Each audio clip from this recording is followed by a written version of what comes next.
Bonjour les quatrièmes et bienvenue aujourd'hui encore sur Matez-vous au travail. Je tiens avant tout à remercier Arthur Bouchard pour juste une petite information, donc spéciale dédicace à Arthur, concernant les abonnés à ma chaîne. Les notifications n'apparaissaient pas lorsqu'il y avait une nouvelle vidéo. Donc avec Arthur qui a été mon testeur, on a réglé le problème. Et donc maintenant il suffit de vous désabonner et de vous réabonner. Comme ça vous pourrez cocher sur la petite cloche qui est en haut de l'écran, et comme ça vous aurez les notifications lorsque vous aurez une nouvelle vidéo. Sinon, concernant les quatrièmes 3, ça doit concerner aussi les quatrièmes 2 pour ma part, j'ai eu un message de votre prof principale, Madame Vacossin, pour savoir comment ça se passait, cette continuité pédagogique. Bon, moi je lui ai expliqué comment je travaillais avec les peu de vidéos que je peux mettre sur YouTube, le contenu du cours avec les corrections que je peux laisser sur Pronote. Il y a juste une petite interrogation à mon sujet et j'en ai fait part à Madame Pacossa. Je viens d'envoyer un message à l'ensemble des parents des deux classes, 4e 2 et 4e 3, pour savoir si cette continuité pédagogique se passait bien, parce que lors du QCM, qui n'était pas évalué, qui ne donnait pas une note coefficientée, qui mettait peut-être des notes sur Pronote, mais ça ne compte pas dans la moyenne, je tiens à le rappeler. Les QCM que j'avais mis, j'en ai mis 3, 3 fois le même afin de pouvoir faire un rattrapage pour les retardataires. Les QCM de lundi, la moitié des deux classes, la moitié de mes quatrièmes n'ont pas fait le QCM. Je prends pour exemple Candice, Siam, pour prendre que cet exemple-là, mais j'en ai de nombreux, Maxence ne les a pas fait non plus. Bon, donc j'aimerais bien savoir pourquoi vous n'avez pas fait. Est-ce que vous n'avez pas d'accès à Pronote ou est-ce que vous avez la flemme? Il faut absolument que vous fassiez l'effort, surtout qu'il y a la correction à la fin des QCM, pour ne pas perdre le fil de la progression. Donc très important, la prochaine fois qu'il y a des QCM, il faudra les faire. Je pense que c'est pas si difficile que ça de suivre les petites vidéos de 5 minutes que je peux mettre sur Pronote. Sur Pronote et sur la chaîne YouTube. Je ne vous donne pas énormément de travail, je ne pense pas que vous soyez surchargé de travail en mathématiques, surtout que là j'ai pris un petit peu de distance avec tout ça pour pas trop vous laisser de traces écrites. Alors pour répondre à une question de Florence qui me demandait quelle trace écrite, comme d'habitude en classe, le fameux je retiens, la trace écrite. Alors déjà ce sont les exercices que vous essayez de faire, les corrections que je mets vous les mettez en vert à la suite sur le cahier comme d'habitude.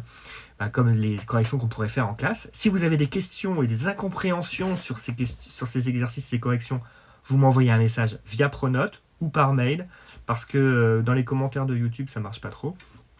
Et enfin, c'est le fameux encadré, l'encadré en rouge qu'il faut avoir sur son cahier. C'est la trace, c'est je trace là en ce moment, là sur les pyramides et les cônes, c'est faire les dessins des cônes et des pyramides et dire ce que c'est qu'une pyramide et comment on calcule le volume de la pyramide.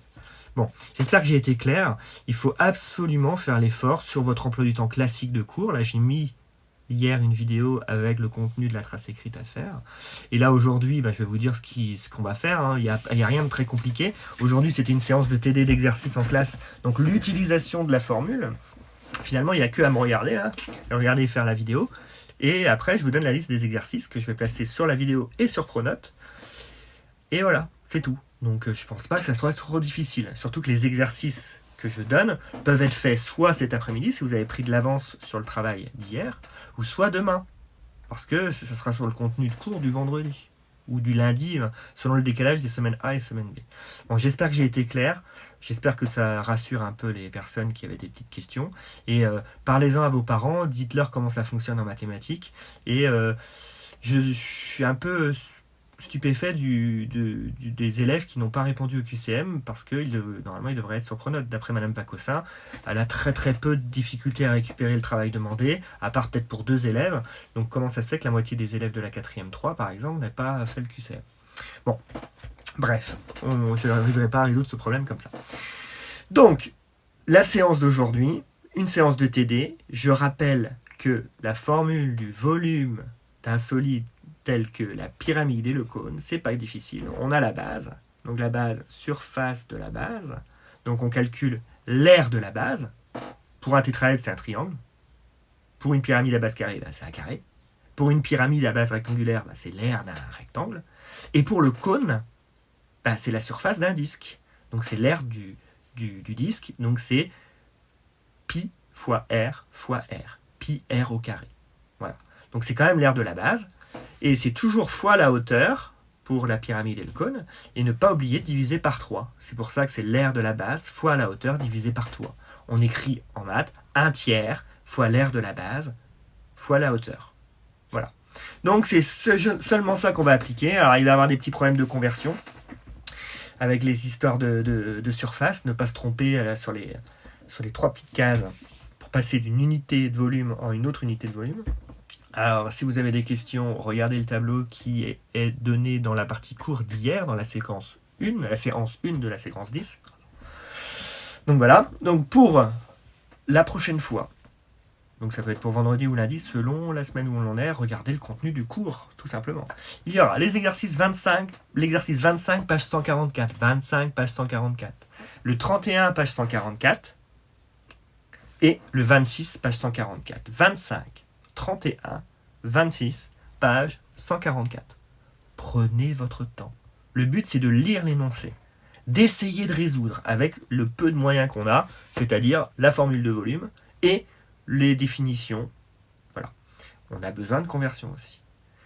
Vous faites une trace, il faut rester au moins 10 minutes, un quart d'heure sur les 3 exercices, y avoir réfléchi. Soit ça va très vite, soit on fait une pause, soit on revient, et parfois on a la solution en revenant après avoir fait une pause. La correction sera sur Pronote. En regardant la correction, souvent on trouve la solution, mais ça c'est déjà très bien, parce qu'on a réfléchi à l'exercice avant. Prenez le temps de faire la lecture de l'énoncé, d'essayer de comprendre ce qu'on vous demande, et de savoir quel outil utiliser. Et après, si on n'y arrive pas, on regarde la correction, on peut s'aider de ses parents, ou de son grand frère, ou de sa grande sœur, ou bien rien que la correction de Monsieur Kejo, ça peut vous aider. J'espère que j'ai été clair, je vous remercie d'avoir écouté cette vidéo, et n'hésitez pas à me poser des questions sur Pronote si ça ne va pas. Bon week-end à vous, parce que la prochaine vidéo sera dans le week-end, parce que c'est le Pronote de jeudi, vendredi là en ce moment. Et je vous souhaite bon courage. Matez-vous au travail.